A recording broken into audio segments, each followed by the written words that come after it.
안녕하세요. 저는 조린입니다. 부모님이 집 열쇠를 두고 가라고 하셨고, 가방을 챙겨가라고 하셨어요. 왜냐하면 그 집은 이제 가족의 소유가 되었기 때문이라고요. 그들은 제 물건을 모두 포장하고, 잠금 장치를 바꾸고, 제 모든 흔적을 그들의 것으로 바꿨어요. 하지만 만약 제가 그 부분이 가장 나쁜 부분이 아니라고 말한다면요? 만약 진짜 배신이 저녁 식탁에서 시작된 게 아니라 몇 년 전 작은 거짓말과 미묘한 조작, 그리고 내 모든 기억을 의심하게 만들 정도로 계산된 계획에서 시작되었다면요? 왜 가족이 자신의 딸에게서 집을 빼앗고 그녀가 존재하지 않았던 것처럼 지우려고 했을까요? 카세롤이 식기 시작했을 때 저는 스토브에서 물러나며 수건으로 손을 닦았어요. 그 수건은 지난 여름 라벤더 향기가 아직도 남아 있었죠. 나는 오전 6시부터 일어나서 닦고, 접고, 정리하며 아마도 너무 과하게 했지만 완벽하게 만들고 싶었습니다. 집주인으로서의 첫 번째 진짜 저녁 식사였으니까요. 나를 혼자서 서 있을 수 있다고 믿지 않았던 사람들을 초대하는 첫 번째 기회였으니까요. 테이블에는 할머니의 오래된 도자기가 놓여 있었고 바랜 파란 테두리가 완벽한 향수를 더해주었습니다. 이름표도 준비했죠. 화려하지는 않았지만 회사에서 인쇄하고 라미네이트한 것이었습니다. 아버지를 머리 쪽에 앉히고 어머니는 그 오른쪽에, 그리고 제 맞은편에는 이젤을 놓았어요. 마치 부드러운 조명이 비치는 외교 회담장에 있는 것처럼요.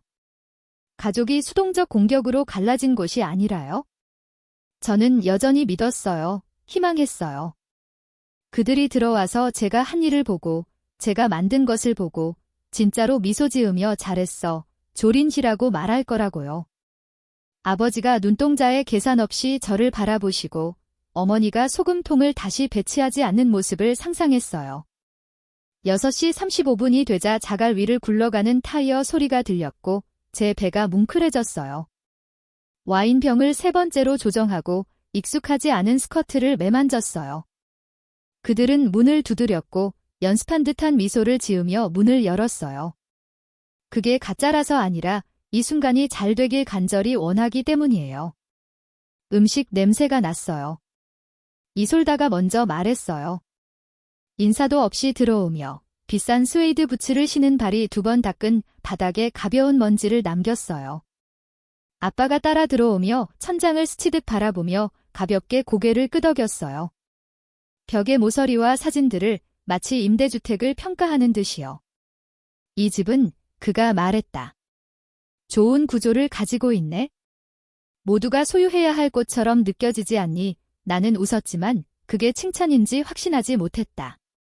편안한 곳이에요. 엄마가 마지막으로 들어왔고 말없이 벽난로 위에 놓은 10살 때 우리 사진이 담긴 액자를 손가락으로 살짝 스쳤다. 조건이 생기기 전 우리는 앉았다. 샐러드는 손도 대지 않았다. 이솔다는 테이블 아래에서 휴대폰을 스크롤했고 아빠는 내가 어떻게 목재바닥을 감당할 수 있었는지 물었다. 알다시피 그가 말했다. 이 크기 집은 한 사람에게는 너무 크지 않나요? 나는 긴장된 미소를 지었다. 감당할 수 있어요. 아무도 승진에 대해 묻지 않았다. 메인 코스 동안 엄마가 시계를 쳐다보는 걸 포착했다. 다 익었어요. 그녀가 결국 말했다. 고마워요. 내가 대답했다. 그녀는 나를 보지 않았다. 디저트가 나왔고 사라졌다. 나는 코블러를 내밀며 말했다. 집에서 만든 크러스트에 손으로 썬 사과예요. 아버지가 뭔가 말하기를 기다렸지만 그는 일어나기만 했다. 단순히 일어선 게 아니었다. 그는 먼저 나프킨을 접어 정교하게 내려놓았다. 그의 눈이 내 눈과 마주쳤고 턱선이 움직였다. 15살 때 주우의 지역으로 진학 신청을 했을 때 본 그 모습이었다. 그 표정을 차를 사기 전에 그와 상의하지 않았을 때도 봤다. 우리는 이미 논의했어. 그가 말했다. 이 집은 가족에게 돌아가야 해. 나는 깜빡였다. 미안해. 뭐라고? 엄마는 나를 보지 않고 고개를 끄덕였다. 잘했어. 하지만 이 집은 너무 크고 우리는 내가 다시 집중해야 할 때라고 생각해. 이솔다는 팔을 교차하고 뒤로 기대었다. 개인적인 건 아니야. 내 옛방은 그대로 남아있어. 아빠가 계속했다. 하지만 우리는 이곳으로 이사 갈 거야? 라이언이 이미 리모델링 계획을 세웠어. 나는 의자가 바닥을 긁는 소리를 내며 급히 일어섰다. 뭐라고? 이걸 감정적으로 만들고 싶지 않아. 엄마는 내가 목소리를 높인 것처럼 말했다. 그냥 집일 뿐이야. 조엘린 이솔다는 일어나서 서 있었다. 내가 그녀가 방을 나갔다는 걸 전혀 눈치채지 못했다. 그녀는 가방을 들고 다시 나타났다. 내 가방, 대학에 갈 때 사용했던 녹색 가방이었다. 필요한 물건들을 챙겼어. 그녀가 말했다. 이게 원활하게 진행되도록 오나는 입을 열었지만 말은 나오지 않았다. 내 목소리는 갈비뼈 뒤쪽에 갇혀버렸다. 나는 법적 소유주야. 나는 결국 속삭였다. 아빠의 미소는 얇았다. 그건 나중에 처리할게요. 나는 울지 않았다. 그건 그들에게 너무 많은 것을 주었을 거야. 대신 테이블로 걸어가 휴대폰, 지갑, 오늘 아침에 닦은 열쇠를 집어들었다. 열쇠를 건드리지 않은 와인잔 옆에 조심스럽게 놓았다. 아무도 말하지 않았다. 밖의 공기는 평소보다 더 차가웠다. 가방을 트렁크에 넣었다. 뒤를 돌아보지 않았다. 목적지 없이 운전했다. 트렁크 속 여행 가방은 매번 턴마다 심장 박동처럼 두드렸다. 거리 불빛이 흐릿하게 지나갔고 얼굴 없는 집들은 이제 신화처럼 느껴지는 편안함으로 빛나고 있었다. 결국 도시 변두리의 주유소에 멈췄다. 차 향수와 싼 커피를 파는 그런 곳이었다.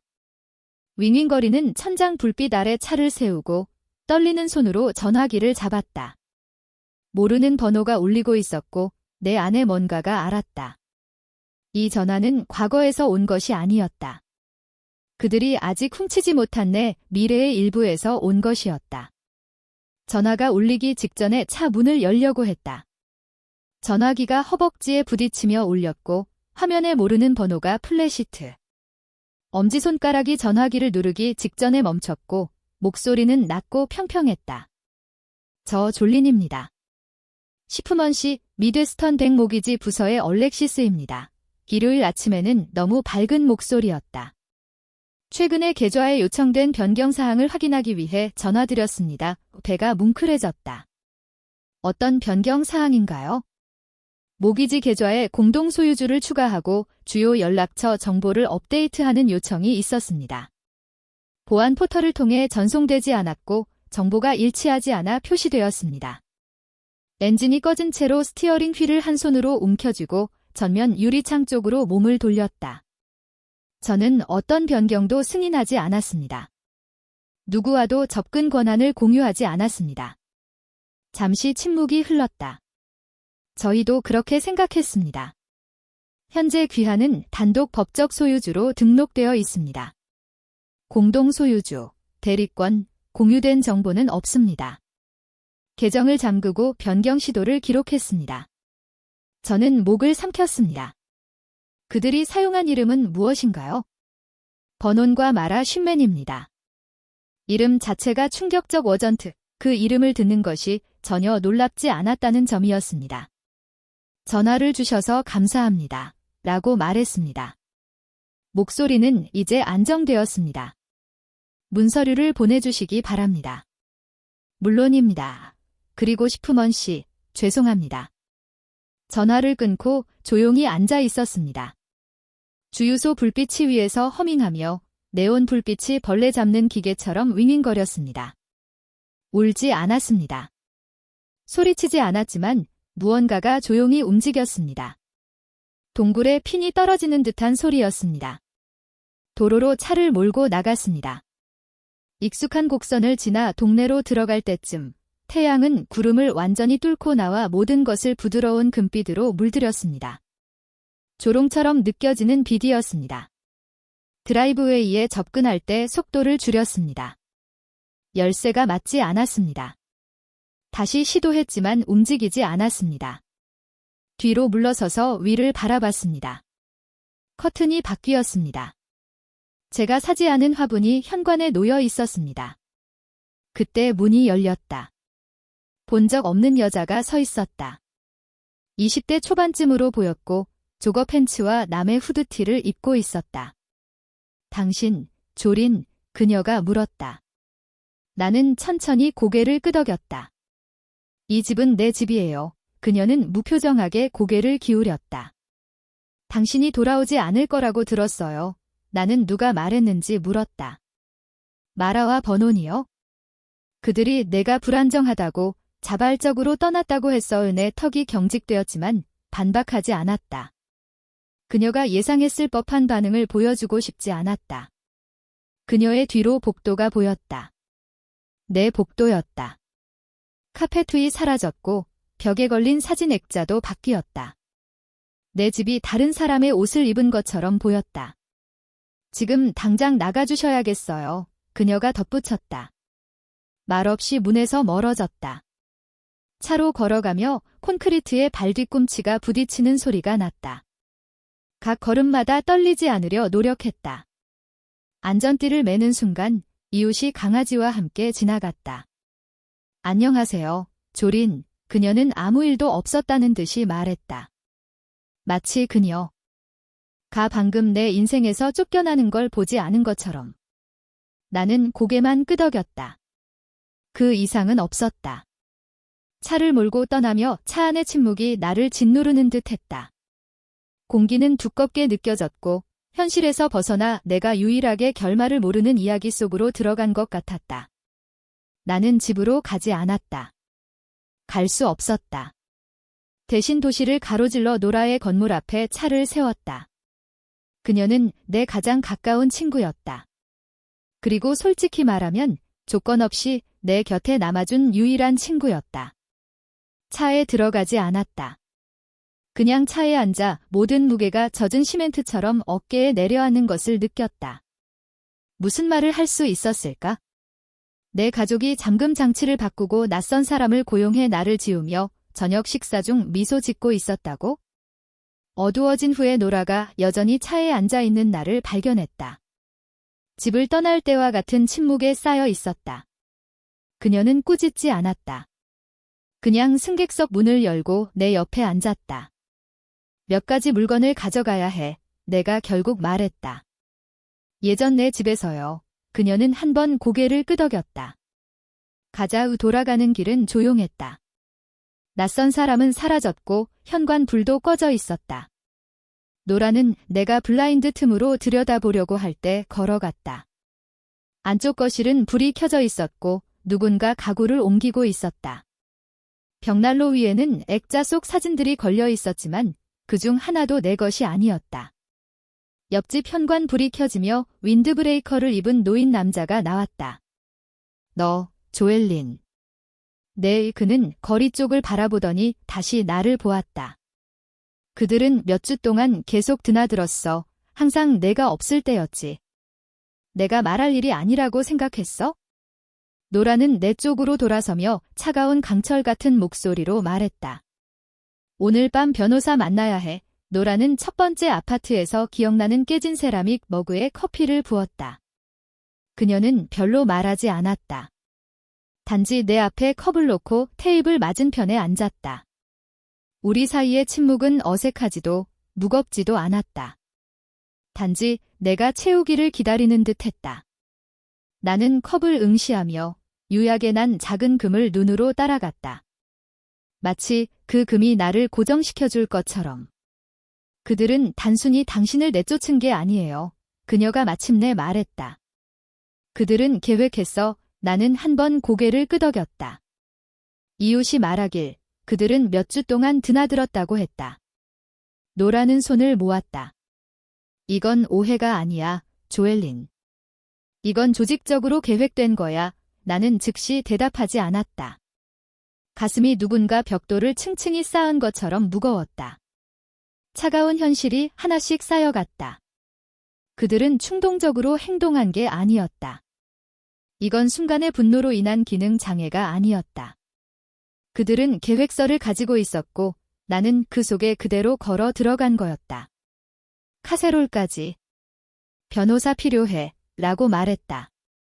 내 목소리는 흔들리지 않았다. 이런 일을 처리하는 사람, 가족이 사랑을 가장하며 도둑질을 계획하는 걸 본 사람. 노라의 눈이 잠깐 부드러워졌다. 아는 사람이 있어? 혼자 그녀의 손님방에 누워 청바지와 후드티를 입은 채 이불 위에 누워있을 때 그 기억이 갑자기 명확하게 돌아왔다. 나는 22살이었고 아직 대학에 다녔다. 주말에 서류 공증을 받으러 집에 왔다가 서재 앞을 지나갔어요. 문이 살짝 열려 있었어요. 고의로 엿듣는 건 아니었지만 제 이름을 들었어요. 그녀가 서명하면 우리 것이야, 아버지가 말했어요. 그녀가 서명하면 우리 것이야, 이솔다의 웃음이 이어졌어요. 그녀는 아무것도 몰라. 그때는 그 말이 다른 의미라고 스스로 설득했다. 혼자서 세금 문제일 거라고. 알고 싶지 않았기 때문에 더 묻지 않았다. 그들이 나를 딸이 아닌 도구로 보는 걸 믿고 싶지 않았다. 하지만 지금 노라의 손님용 램프의 어두운 빛 아래 누워서 그 순간이 시작이 아니었다는 걸 깨달았다. 그건 단순히 내가 우연히 그 구조물을 처음 본 순간이었을 뿐이에요. 다음 아침, 우리는 도심에 있는 작은 사무실에서 바바라 헤레라를 만났어요. 그녀의 악수는 건조하고 단단했으며 목소리는 짧고 간결했지만 친절하지는 않았어요. 노라가 상황을 설명하는 동안 그녀는 가끔 나를 쳐다보며 내가 얼마나 상황을 방치했는지 평가하는 듯 했어요. 당신은 처음이 아니에요. 그녀는 간단히 말했다. 사람들은 부동산 도난이 낯선 사람 사이에서만 일어난다고 생각해요. 그렇지 않아요. 가장 심각한 경우는 같은 성을 가진 사람들 사이에서 일어나요. 저는 초기 서류를 작성했어요. 그녀는 다음 단계를 설명했다. 모든 것을 문서화하라. 감정적으로 관여하지 마세요. 모든 통신을 달하세요. 기록을 확보하세요. 그것은 임상적이고 절차적이었지만 이상하게도 나를 관찰하는 듯 했다. 며칠 만에 처음으로 생존을 넘어 무언가를 하고 있다는 느낌이었다. 그날 밤 늦게 노라가 내 옆에 앉아 클라우드 스토리지에 로그인했다. 몇 년 전 안전을 위해 집안에 카메라를 설치했다. 움직임이 감지되면 자동으로 백업된다. 이사 온 후로는 한 번도 확인하지 않았다. 하지만 지금 마라가 내 사무실 서랍을 정리하고 있었고 그녀의 얼굴은 차분하고 체계적이었다. 이솔다가 내 사진 프레임을 들고 사진을 빼내며 그 안에 그녀와 아빠의 사진을 넣고 있었다. 번호는 내 책상에 앉아 무언가를 타이핑하다가 의자의 크기를 확인하듯 뒤로 기대고 있었다. 그들은 편안해 보였고 이미 오래전부터 그곳에 있었던 것처럼 내가 그들을 방해한 것처럼 보였다. 나는 떠나지 않았다. 오고 나는 소리내어 말했다. 그들은 이미 이사 중이었어. 내 부재가 그걸 공식화했을 뿐이야. 노라는 말하지 않았습니다. 말할 필요가 없었죠. 더 많은 영상을 클릭하며 다른 탭이 눈에 띄었습니다. 제 집 전화 계정. 저녁 식사 2주 전에 저장된 음성 메시지가 있었습니다. 재생했습니다. 그녀가 나가자마자 이솔다의 목소리가 선명하게 들려왔습니다. 그녀를 다시 들어오지 않게 해 사진 앨범을 위해서라도 저는 얼어붙은 채 앉아 있었습니다. 녹음된 목소리는 화나거나 감정이 없었다. 지루한 목소리였다. 아무도 원하지 않는 쓰레기 상자를 옮기는 것처럼. 그날 밤 나는 잠을 못 잤다. 아침이 되자 나는 단순히 화난 것이 아니었다. 준비가 되어 있었다. 오후 늦게 손의 떨림은 더 안정된 것으로 바뀌었다. 정확히 평온한 것은 아니었지만 내 영혼이 숨을 내쉬고 전투를 향해 얼굴을 돌린 듯한 내적 클릭이었다. 노라의 부엌 테이블에 앉아 노트북을 열고 집을 사들인 후 한 번도 건드리지 않은 폴더들을 살펴보았다. 문서, PDF 파일, 서명들, 법적으로 이곳이 내 것이 되었다는 작은 증거들. 가족들이 머릿속에서 이야기를 다시 썼더라도 그것은 거기에 있었다. 레안의 해지 서류의 스캔본, 날짜, 서명, 공증, 6개월 전에 전액 지급된 기록. 나는 한 번 인쇄해 파일 캐비넷에 보관해 두었다. 하지만 지금 화면에 보이는 것은 달랐다. 출생 증명서처럼 존재의 증거였다. 바바라에게 제목 없이 파일을 전송했습니다. 단지 첨부 파일만. 그 다음 모기지 회사에서 받은 최종 문서를 추가했습니다. 그 다음 단독 소유권을 표시한 등기권리증서, 제 이름만 적힌 검은 잉크로 인쇄된 문서였습니다. 갑자기 성스러운 것처럼 느껴졌습니다. 의자에 기대어 앉아 그 말을 속삭였습니다. 더 이상 좋은 딸로 보이려고 노력하지 않을 거야? 그날 저녁, 외부 하드 드라이브를 연결하고 보안 시스템에 저장된 아카이브 영상을 검색하기 시작했습니다. 설치 후 대부분 무시했던 영상이었습니다. 움직임 감지 클립을 기록한 영상이었죠.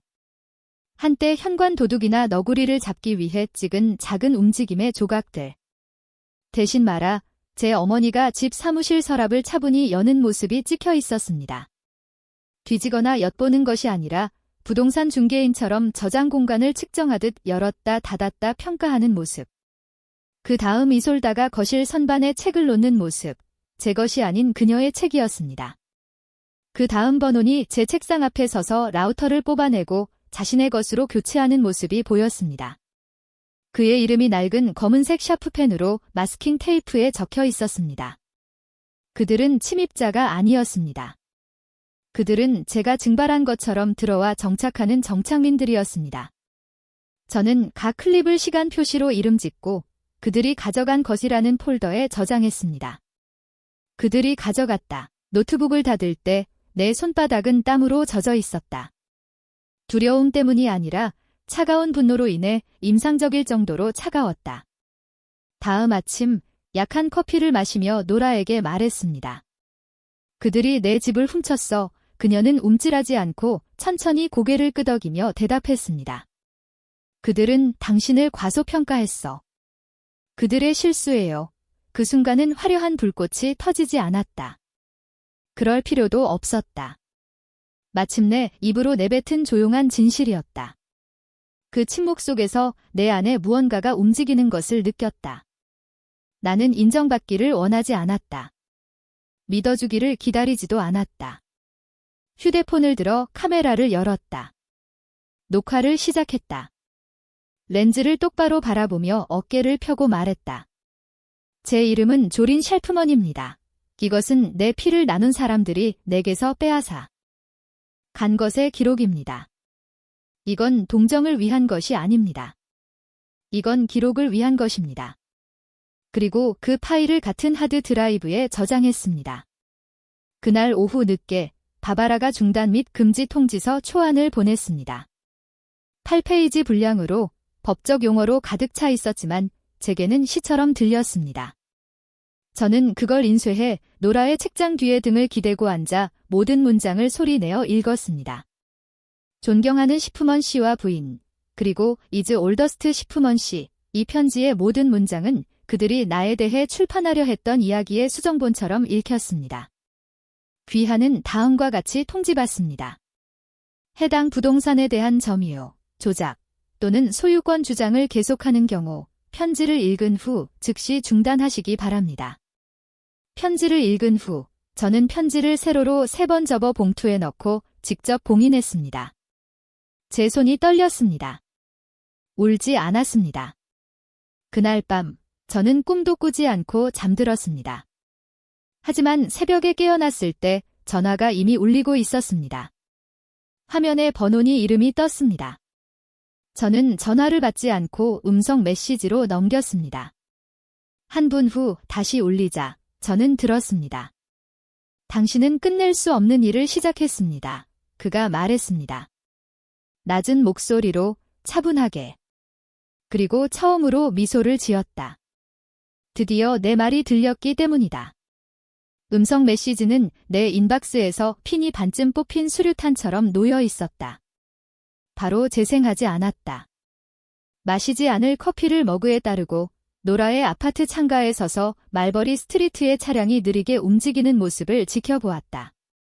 결국 재생 버튼을 눌렀을 때 버논이 목소리가 스피커를 통해 기어 나왔다. 당신은 끝낼 수 없는 일을 시작했어요. 그게 전부였다. 안녕도 설명도 없이 아버지의 걱정으로 위장된 조용한 위협이었다. 나는 녹음을 바바라에게 단 한 줄과 함께 전달했다. 이렇게 그들은 상황을 악화시킨다. 그녀는 몇 분 후 답장했다. 우리는 이걸 예상했다. 이제 더 강하게 압박해야 한다. 다음으로 모기지 대출업체에 전화를 걸었다. 모든 것이 잠겨 있는지, 소유권의 추가 변경이 불가능한지 확인하고 싶었지만 상대방의 톤이 달라져 있었다. 미안합니다. 시프먼 씨, 담당자가 말했다. 법적 문제가 발생했기 때문에 변호사로부터 공식 요청이 없으면 추가 정보를 제공할 수 없습니다. 은행은 침묵으로 일관했다. 노라는 돌려말하지 않았다. 그들은 뒤에서 소동을 일으키며 이야기를 덮으려 하고 있어요. 가족 내부에만 유지해야 해요. 저는 고개를 끄덕였습니다. 이제 가족 내부는 아니에요? 바바라는 정오까지 카운티 서기에게 진술서를 제출했습니다. 저는 종이에 조금 번진 잉크로 서명했습니다. 거기에 있었습니다. 조린 이 샬프먼, 유일한 법적 소유자. 펜이 종이를 떠난 후 서명란을 한동안 바라보았습니다. 제 서명 같았습니다. 제 것 같았습니다. 이건 더 이상 허락이 아니었습니다. 선언이었습니다. 3시쯤 클레이턴에게 문자를 보냈어요. 나 커피 마실 시간 있니? 클레이턴. 응, 평소 장소. 지난 가을에 헤어지고 나서 별로 말하지 않았지만 그는 항상 중립적인 공간이었어요. 안정적이고 균형 잡힌 사람, 편을 들지 않는 타입이었죠. 멀리서 들으면 이 미친 상황을 이해하는 데 도움이 될까 생각했어요. 그가 먼저 도착해 아메리카노를 반쯤 마시고 있었어요. 안녕하세요, 낯선 사람. 그는 예의상 일어나서 인사했다. 나는 손으로 세라믹 컵을 감싸며 앉았다. 컵은 뜨거웠지만 의식적으로 잡았다. 그래서 제 가족이 제 집을 훔치려고 했어요. 그는 깜짝 놀라며 머리를 기울였다. 정말이에요? 네, 정말이에요. 잠금 장치를 바꾸고 낯선 사람을 넣고 은행의 공동 소유자라고 말했어요. 그의 표정이 놀람에서 모호한 불편함으로 변했다. 그건 힘들었겠네요. 그가 말했다. 하지만 그들은 여전히 당신의 부모님 아니에요? 그 단어는 여전히 칼처럼 느껴졌어요. 그가 계속했다. 그냥 좀 진정시키세요. 가족은 이상한 일을 겪어요. 그들은 화를 내지 않았어요. 내가 조용히 말했다. 그들은 위조 문서를 제출했어요. 휴가용 숙소에 이사 오는 것처럼 자신을 설치했어요. 제 엄마가 제 그릇을 다시 포장했어요. 클레이턴은 어깨를 으쓱였다. 그저 오해일 뿐이에요. 나는 일어섰다. 부드럽게 말해도 믿지 않는 사람들은 당신이 소리쳐도 듣지 않을 거예요. 그의 입이 열렸지만 나는 이미 걸어나가고 있었다. 노라의 집으로 돌아가서 나는 바닥에 앉아 종이와 포스트잇이 범죄 현장처럼 펼쳐져 있었다. 그녀가 법원 신발을 신은 채로 류했다. 혼란스러워하지 않았다. 보호 명령서. 그녀가 물었다. 적어도 임시 보호 신청이라도 해야겠어? 나는 층층이 방어선을 원해. 그들이 움직일 때마다 법적 발이 얽히게 만들고 싶어. 그녀는 고개를 끄덕였다. 좋았어. 그들은 내가 감정에 휩싸이길 기대하고 있어. 이건 그들에게 개인적인 문제가 아니야? 거래일 뿐이야. 그녀의 말은 새롭지 않았지만 내가 마침내 그 말을 믿었기 때문에 마음에 박혔다. 다시 음성 메시지를 재생했다. 이사르다가 말한 부분이었다. 그녀를 다시 들어오게 하지 마. 사진 앨범을 보러 오더라도 그 녹음에서 그녀는 화나지 않았다. 지루해 보였다. 효율적이었다. 이제 왜 그랬는지 이해했다. 그날 밤 집의 스마트 시스템에 로그인하려고 시도했다. 자격 증명이 거부되었다. 비밀번호가 변경되었고 설정도 초기화되었다. 더 이상 조엘린의 집이 아니었다.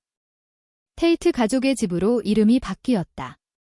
일몰 직후에 차를 몰고 지나갔습니다. 현관 불빛이 다른 색조로 변해 있었습니다. 제 부드러운 암버빛은 날카로운 파란색으로 바뀌었습니다. 앞 창문을 통해 벽에 걸린 새로운 초상화들이 보였습니다. 가족 사진이었지만 제 것은 아니었습니다. 버논과 마라가 시대에 뒤떨어진 포즈로 웃고 있는 사진들이 있었습니다. 이솔다와 그녀의 강아지 사진도 있었고 제 부모님의 세피아 톤 결혼 사진도 있었습니다. 제 얼굴은 사라져 있었습니다. 그때야 나는 그들이 단순히 나를 집에서 내쫓는 것이 아니라는 것을 깨달았다. 그들은 이야기를 완전히 다시 쓰고 있었다. 아침 중반이 되자 추위가 이미 뼈를 찌르듯 느껴졌다.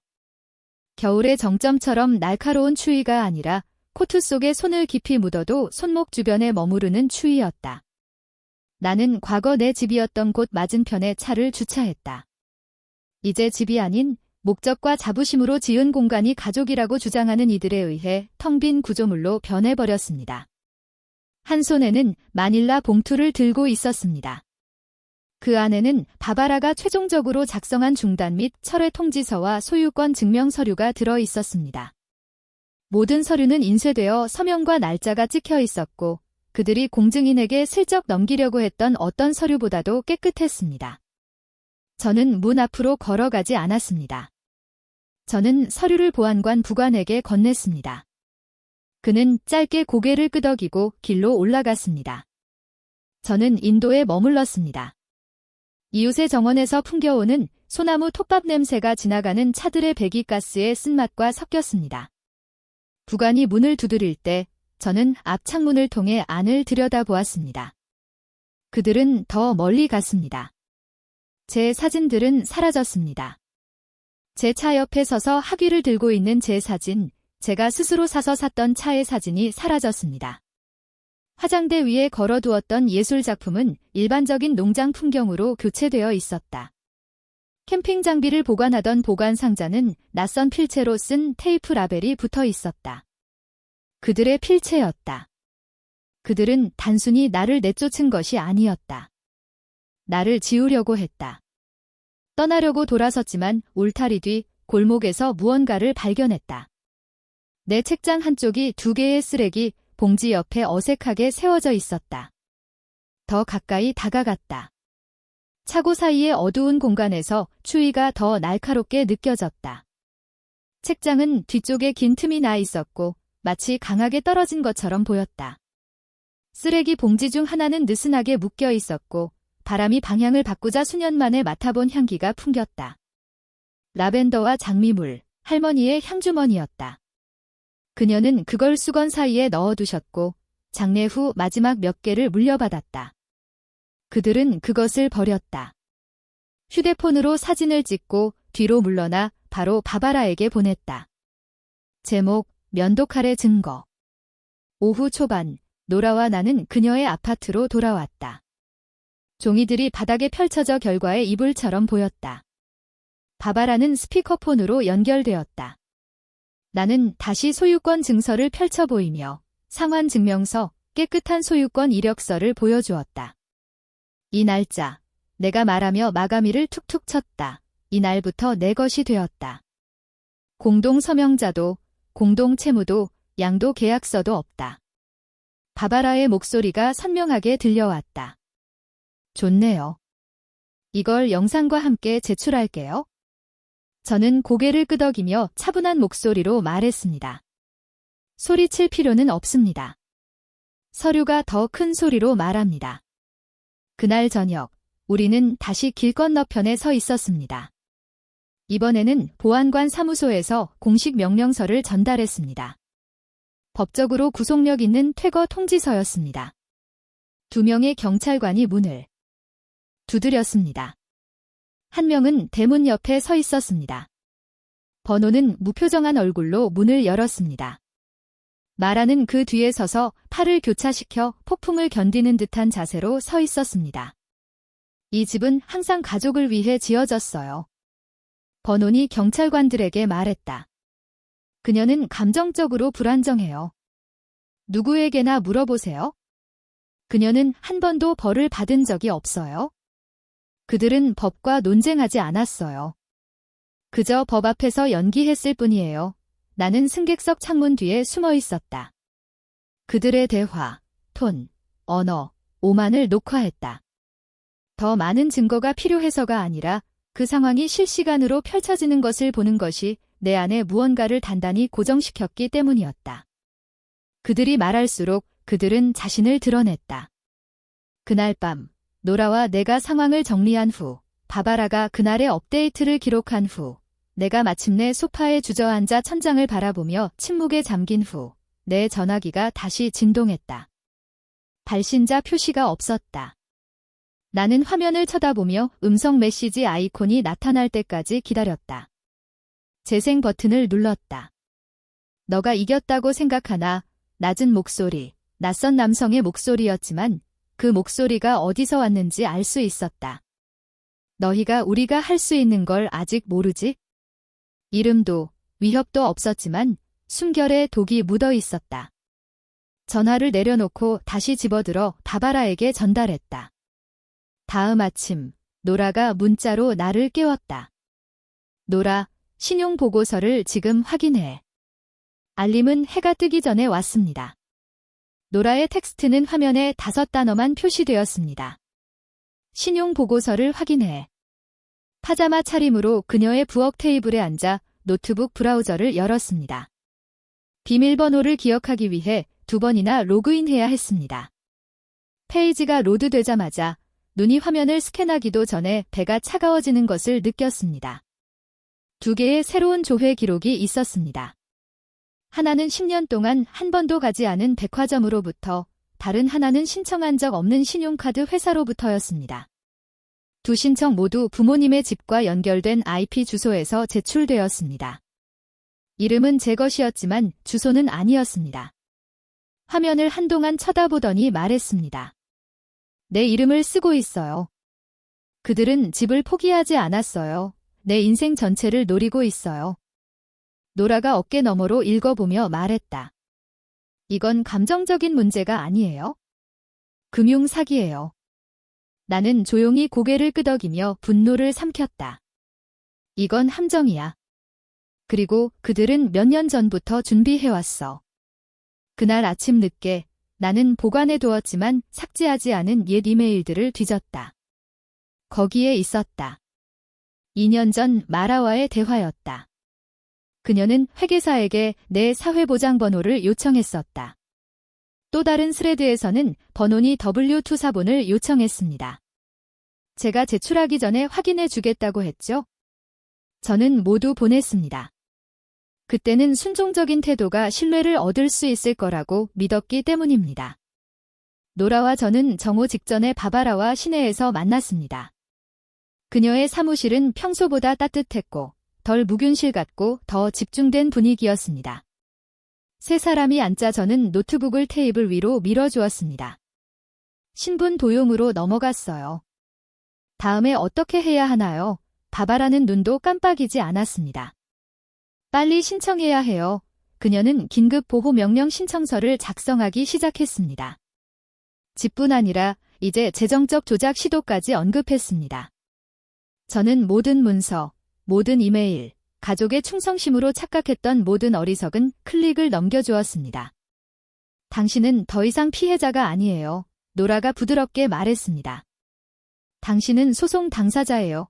그 말은 나를 위로하지 않았지만 나를 명확히 해주었다. 그날 저녁, 나는 전화기를 손에 들고 발코니로 나갔다. 공기가 나를 스치길 기다렸지만 대신 화면에 몇 달 동안 보지 못한 이름이 빛났다. 베라 이모. 망설이다가 전화를 받았다. 조린, 그녀는 이미 긴장된 목소리로 말했다. 어른처럼 이야기할 수 없을까? 듣고 있어? 지금 많은 일이 일어나고 있어요. 가족 문제를 변호사에게 털어놓는 건 우리 방식이 아니에요. 식탁에서 문제를 해결하려고 했어요. 어떻게 끝났는지 기억해요? 그녀는 한숨을 쉬었다. 봐요. 그들이 한 일을 옹호하는 건 아니지만 이 상황이 어떻게 보일지 이해해야 해요. 소송을 제기하고 경찰 보고서를 제출하는 건 당신을 감사하지 않은 사람으로 보이게 해요. 내 숨이 막혔다. 그리고 이빨 사이로 숨을 내쉬었다. 감사함은 누군가가 당신을 훔쳤을 때 침묵을 의미하지 않아. 그녀는 내 이름을 다시 불렀다. 이번에는 더 부드럽게, 마치 톤으로 모든 걸 되돌릴 수 있을 것처럼. 나는 끝났어, 베라. 내가 말했다. 나는 내 프로젝트가 아니야? 그들의 인형도 아니야? 이 가족에서 모든 걸 훔치지 않고 해낸 유일한 사람이야. 그리고 전화를 끊었다. 가족과의 통화 후 처음으로 울지 않았다. 저녁 식사 후 노라와 함께 그녀의 데스크톱에 있는 폴더를 정리하던 중 이메일 알림이 울렸다. 제목은 증거, 사적으로 재생이었다. 메시지는 없었고 단 하나의 오디오 파일만 있었다. 노라를 바라보며 심장이 뛰기 시작했다. 누군가 녹음 파일을 보냈다. 그녀가 앞으로 몸을 기울였다. 재생해. 내 손가락이 화면 위에 떠 있었다. 그리고 재생 버튼을 눌렀다. 재생 버튼을 눌렀다. 처음에는 차의 배경 소음만 들렸다. 그 다음 번호니 목소리가 스피커를 통해 들려왔다.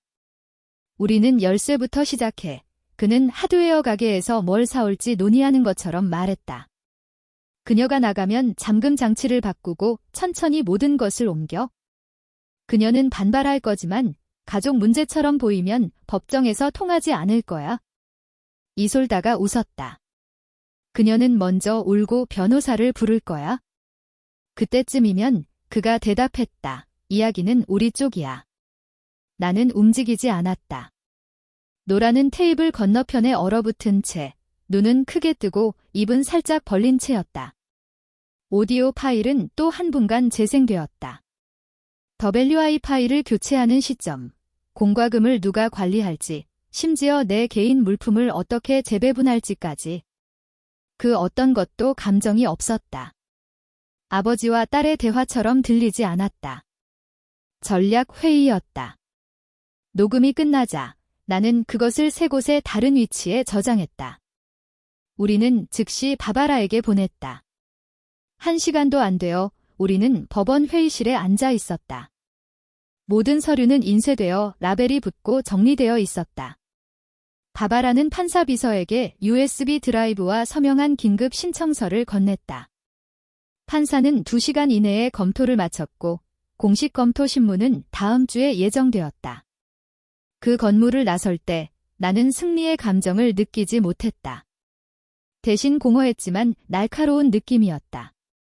마치 아래까지 금이 갔지만 아직 깨지지 않은 유리처럼. 그날 밤 노라의 집으로 돌아가 노트북을 열고 개인 지원 양식에 로그인했습니다. 몇 달 동안 침묵의 회원으로 다른 여성들의 고통을 지켜보는 관찰자였습니다. 재정적 학대, 감정적 강요, 재산 조작. 제 이야기를 편집한 버전을 올렸습니다. 사실만, 이름도 감정도 없이 아침이 되자 300개 이상의 댓글이 달렸습니다. 제가 미쳤다고 생각했습니다. 이 일은 제 여동생에게 일어난 일이었습니다. 제 부모님도 같은 일을 했지만 저는 제때 알아차리지 못했습니다. 모든 댓글에 답하지 않았습니다. 그럴 필요는 없었습니다.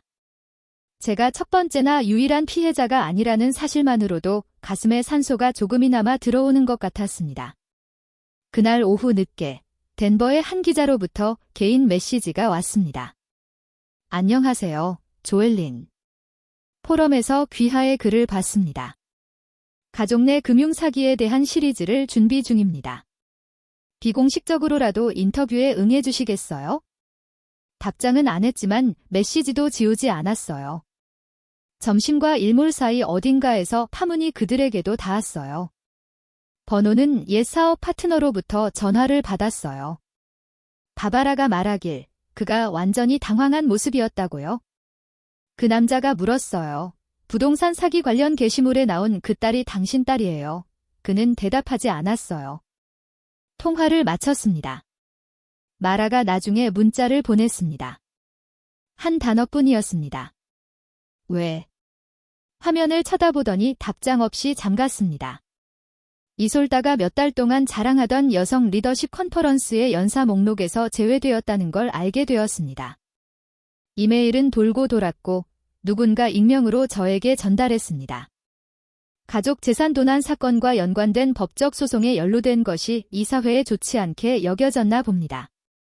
그날 밤 나는 노라의 아파트 창가 의자에 앉아 법원 포털을 열었다. 내 사건이 공식적으로 업데이트되었다.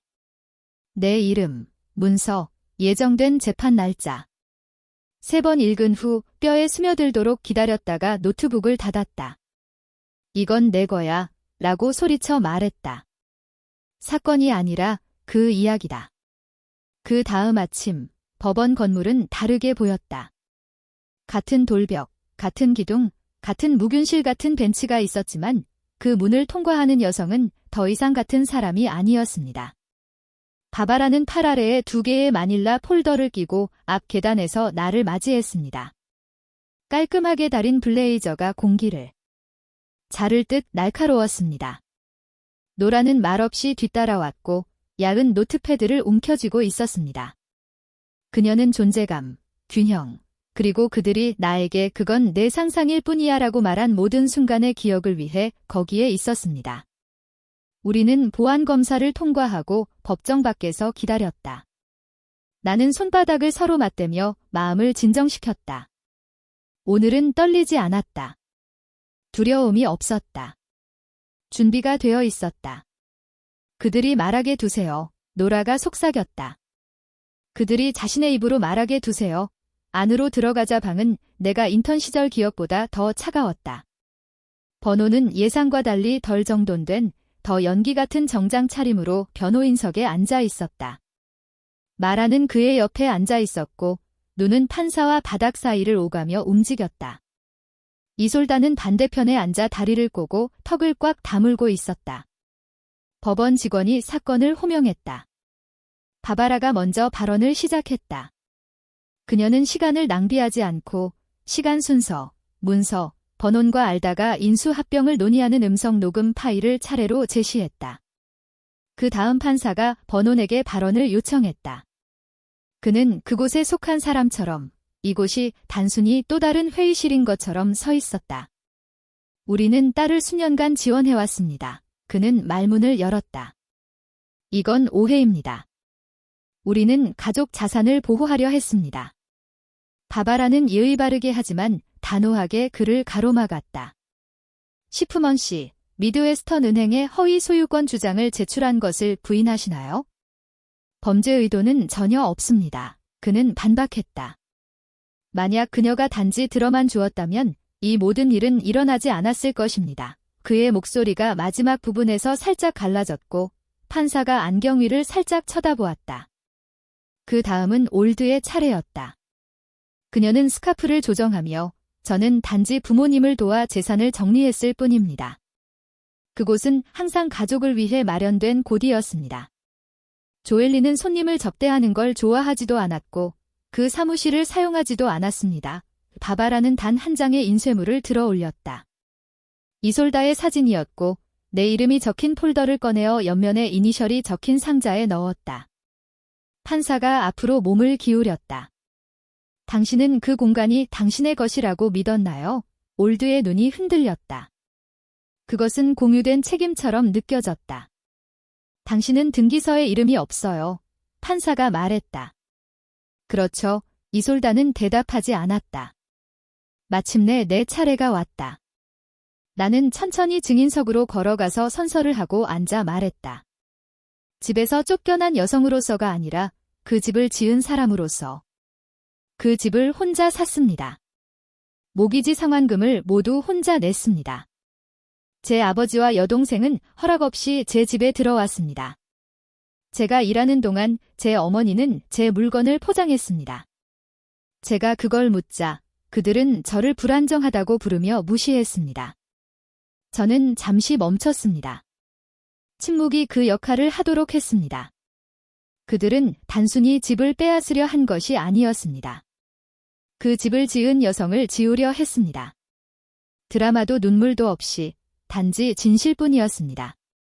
판사는 말을 시작하기 전에 잠시 멈췄습니다. 이 법원은 미스 쉰맨이 해당 부동산의 유일한 법적 소유주임을 인정합니다. 법원은 임시 금지 명령을 유지할 근거를 인정하며 재정적 부정행위에 대한 조사를 개시합니다. 번호는 날카롭게 숨을 들이켰습니다. 말하는 저를 보지 않았습니다. 이솔다는 테이블 아래에서 주먹을 꽉 쥐었습니다. 저는 반응하지 않았습니다. 그 방에서는 아니었습니다. 밝은 정오의 하늘 아래 차에 다다르기 직전에 기자 한 명이 나를 잡았다. 샬프먼 양, 이걸 정의라고 생각하시나요? 나는 렌즈를 바라보며 주저없이 대답했다. 정의는 그들에게 다시 설명할 필요가 없다는 것을 아는 것이다. 하지만 집은 아직 온전하지 않았다. 그들의 지문들이 여전히 남아 있었다. 열쇠는 기억보다 더 강한 저항을 보이며 돌았다. 집 자체가 나를 다시 들여보내야 할지 확신하지 못하는 듯 했다. 하지만 잠금 장치가 마침내 클릭 소리를 내자 나는 침묵 속으로 들어섰다. 더 이상 집의 냄새가 나지 않았다.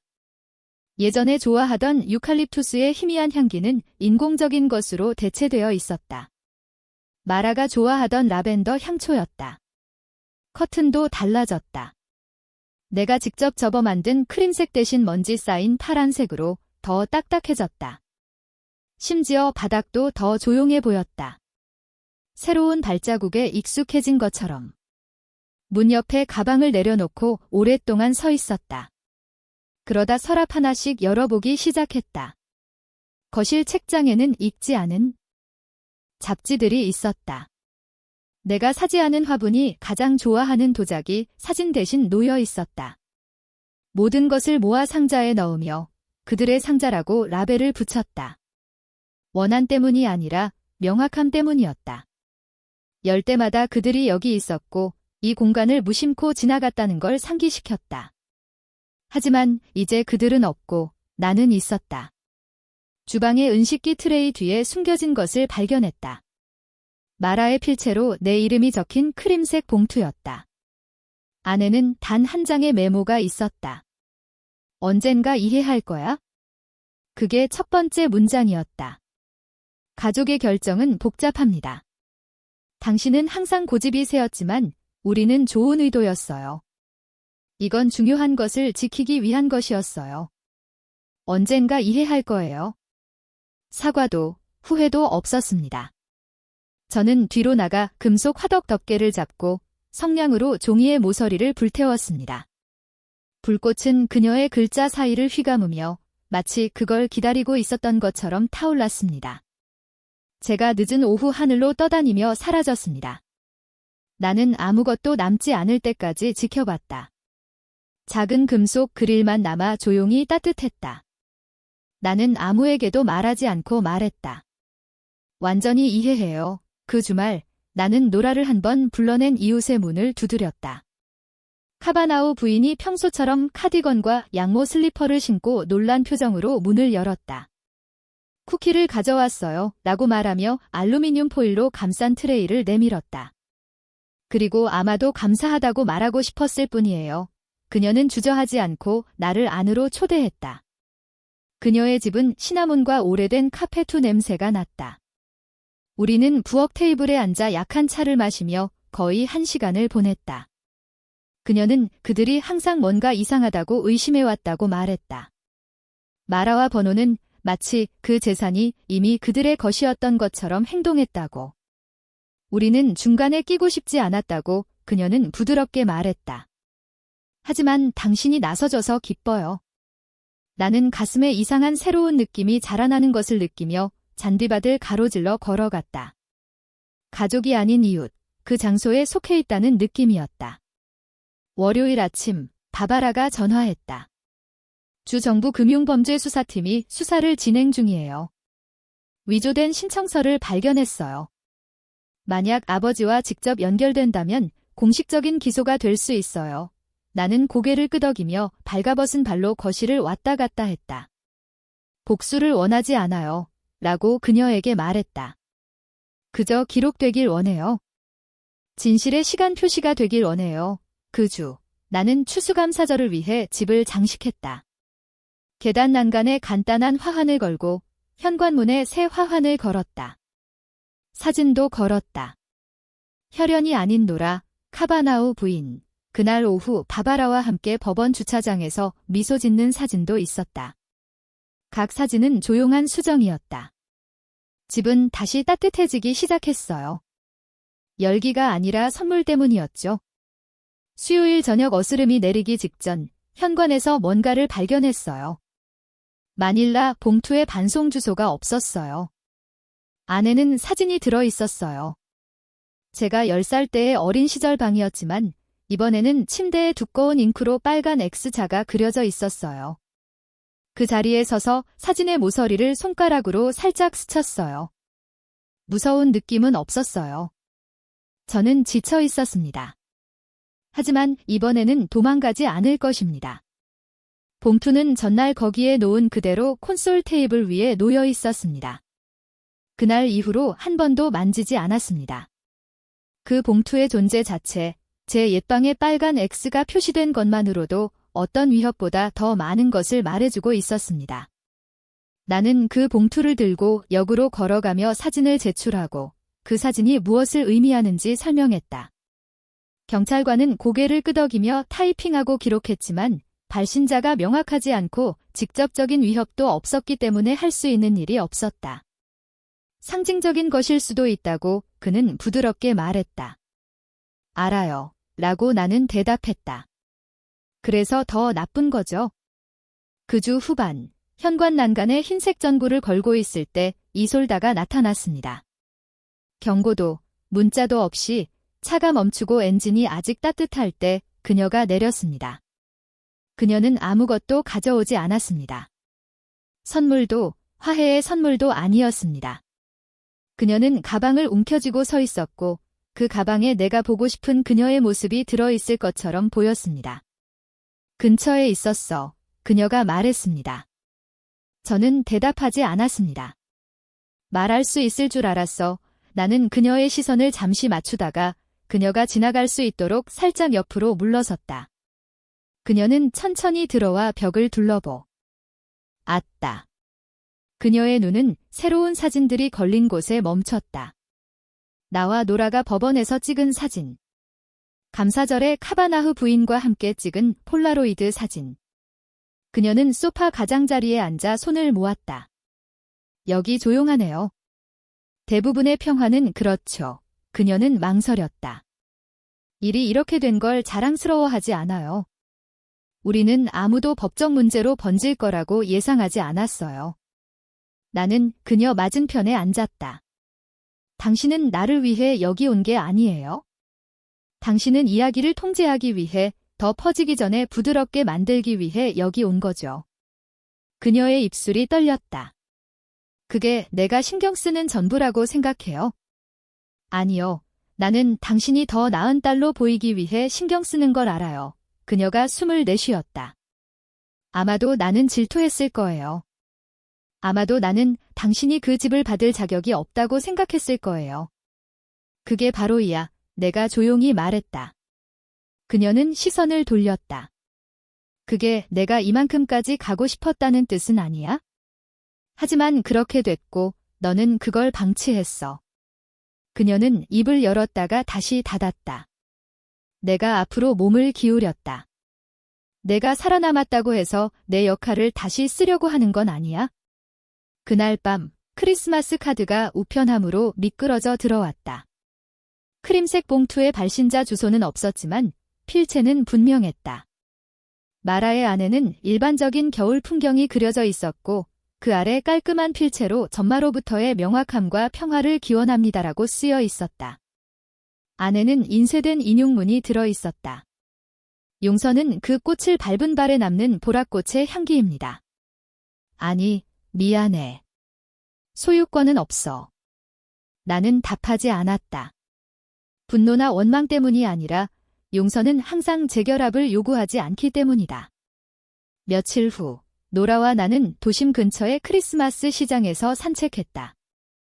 눈이 쌓인 지붕에 불빛이 반짝였고 공기는 소나무와 시나몬, 구운 견과류의 향기로 가득했다. 우리는 수공예 머그잔을 파는 부스 앞에서 멈췄다. 당신은 공개적으로 말한 적이 없었어요. 그녀가 구부러진 손잡이를 살며시 들어올리며 말했다. 말할 필요가 없었어요. 그녀가 고개를 끄덕였다. 때로는 생존이 복수보다 더 큰 메시지예요. 나는 미소 지었다. 내가 선택한 침묵은 약함이 아니었다. 명확함이었다. 집으로 돌아가서 내가 선택하고 설정하고 테스트한 새로운 보안 시스템을 설치했다. 그 다음 그들이 내 삶을 재브랜딩하려는 시도로 걸어놓은 옛 커튼을 교체했다. 그들이 들여다보던 창문에 스테인드 글라스 장식을 추가했다. 그리고 거실에 있던 그들이 마지막으로 남겨둔 러그를 말아 올렸다. 목재 바닥 아래는 긁히고 불완전했지만 강했다. 내 것이었다. 그 오래된 바닥에 맨발로 서서 무언가가 변하는 것을 느꼈다. 마무리가 아니었다. 혼란의 깔끔한 리본을 묶는 것도 아니었다. 평화였다. 크리스마스 아침, 밖의 하늘은 부드러운 회색이었다. 보도의 설탕 가루처럼 눈이 쌓여 있었다. 전화가 진동했다. 노라였다. 내 집에서 브런치. 선택한 가족만. 선물을 가져오지 않았다. 나는 평화를 가져왔다. 그리고 이번에는 충분했다. 노라는 평소처럼 옆으로 미소 지으며 문을 열고 현관에 쌓인 눈 때문에 가짜로 화를 내며 나를 맞이했다.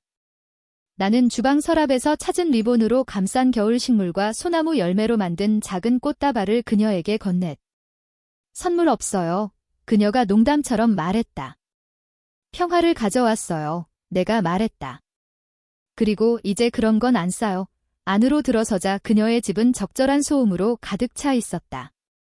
부엌에서 시누이의 웃음소리, 배경에서 조용히 흐르는 재즈 음악, 바닥을 극적인 동작으로 끌어당기는 아기 인형. 공기는 시나몬 롤과 끓는 커피 향기로 가득했다. 그리고 수년 만에 처음으로 뭔가 잘못될 준비를 하는 느낌이 들지 않았다. 이들은 내 피를 나눈 사람들이 아니야. 라고 코너에서 시더를 마시며 노라가 장군처럼 부드러운 지휘봉으로 브런치를 준비하는 모습을 지켜보며 생각했다. 하지만 그들은 내 사람들이야. 그날 오후 집에 돌아왔을 때 침묵은 나를 괴롭히지 않았다. 앞 창문 근처에 촛불을 켜고 무릎에 노트북을 올려놓고 앉았다. 내가 설치한 세규리창을 통해 빛이 스며들었다. 암버, 티얼, 그리고 단 하나의 빨간 삼각형. 모든 색상이 나무 바닥을 이불처럼 따뜻하게 감쌌다. 방을 돌아다니며 점검하거나 청소하기 위해서가 아니라 그곳에 머물기 위해 걸었다. 밤늦게까지 글을 쓰던 사무실은 이제 작업 공간이자 안식처가 되었다. 거실은 누군가가 가구를 옮긴 것처럼 느껴지지 않았다. 단지 조금 어긋난 느낌일 뿐이었다. 주방은 다시 내 것이 되었고 모든 서랍은 내가 원하는 대로 라벨이 붙어 있었고 아무도 향신료를 재배치하거나 두 번째 채가 필요 없다고 제안하지 않았다. 집은 변하지 않았다. 내가 변했을 뿐이고 그게 충분했다. 3일 후 우편함을 확인하니 옛 대학 교수로부터 편지가 있었다. 수년간 연락이 없던 사람이었다. 안에는 손글씨로 쓴 메모와 구석에 깔끔하게 접힌 인용문이 들어 있었다. 자유는 기억의 부재가 아닙니다. 그 기억들이 더 이상 당신을 소유하지 않는다는 것을 아는 것입니다. 저는 그 말을 새로운 코르크 보드에 붙였습니다. 지원 그룹의 여성들이 쓴 격려의 말들 옆에요. 문들을 닫는 것도 허용됩니다. 생존은 때로는 침묵으로 보일 수도 있습니다. 그날 오후 버논으로부터 마지막 편지를 받았습니다. 그의 필체는 제가 기억하는 대로 경직되어 있었습니다. 선은 깨끗했고 몇 문장뿐이었습니다. 그렇게까지 되도록 내버려두지 말았어야 했다. 내가 쌓아온 것을 보호하려 했을 뿐이다. 그중 얼마나 많은 것이 당신의 것이었는지 깨닫지 못했다. 미안하다는 말도 그가 한 일에 대한 인정도 없었다. 후회처럼 들리는 말만 충분했다. 한 번 읽고 서랍 뒤쪽에 넣어두었다.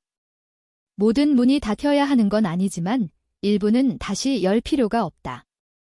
새해 전날 밤, 나는 노라가 그 해의 회사를 그만두고 짜준 담요에 감싸여 검은 커피를 마시며 현관에 앉아 있었다. 동네 위에서 불꽃놀이 소리가 부드럽게 터지며 나무 뒤로 희미하게 보였다. 그들은 내 집을 빼앗으려 했어 라고 속삭였지만 그 집을 지은 여자는 빼앗을 수 없었다. 불빛이 사라지고 하늘이 가라앉는 것을 지켜보았다. 그러고 나서 일어나 집 안으로 들어가 문을 잠갔습니다. 두려움 때문이 아니라 평화로움 때문이었습니다. 이 집은 설명이 필요 없습니다. 그냥 제 것이면 됩니다. 그리고 이제 제 것입니다. 이 모든 것을 통해 배운 한 가지는 경계가 이기심을 만들지 않는다는 것입니다. 경계는 자유를 만듭니다. 때로는 가장 사랑하는 사람들이 자니요라고 말하는 것이 얼마나 중요한지 가르쳐주는 사람들이기도 합니다. 과거에는 가족이 영원히 함께한다는 것을 믿었습니다. 하지만 이제 영혼은 양쪽의 존중이 있을 때만 가능하다는 것을 압니다. 내 집을 되찾는 것은 단순히 벽과 나무를 되찾는 것이 아니었습니다. 내 목소리를 되찾고 내 가치를 되찾고 내가 몰랐던 조용한 힘을 되찾는 것이었습니다. 소리쳐야만 들릴 필요는 없습니다. 모든 논쟁에서 이겨야만 자신의 가치를 되찾을 필요는 없습니다. 때로는 자신의 자리를 지키는 것이 가장 큰 진실일 수 있습니다. 그리고 아마도 당신은 비슷한 경험을 했을 수도 있습니다. 무시당하거나 무시되거나 자신의 이야기에서 속하지 않는 것처럼 대우받은 경험이요.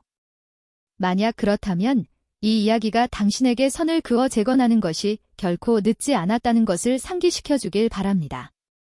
당신은 어때요? 평화와 자신을 지키는 것 사이에서 선택해야 했던 적이 있나요? 당신의 생각을 듣고 싶어요. 이 영상이 당신의 마음에 촉다면 댓글에 한 줄 남겨주세요. 또는 어디서 보고 있는지 알려주세요. 만약 그렇지 않았다면 왜 그런지 알려주세요. 당신의 솔직함이 여기서는 중요합니다. 이 이야기를 좋아하셨다면, 더 많은 진실되고 감동적인 이야기를 원하신다면 구독 버튼을 눌러주시고 다음 장에 함께 해주세요. 때로는 우리가 가장 필요로 하는 이야기는 우리가 혼자가 아니라는 것을 상기시켜주는 이야기이기 때문입니다.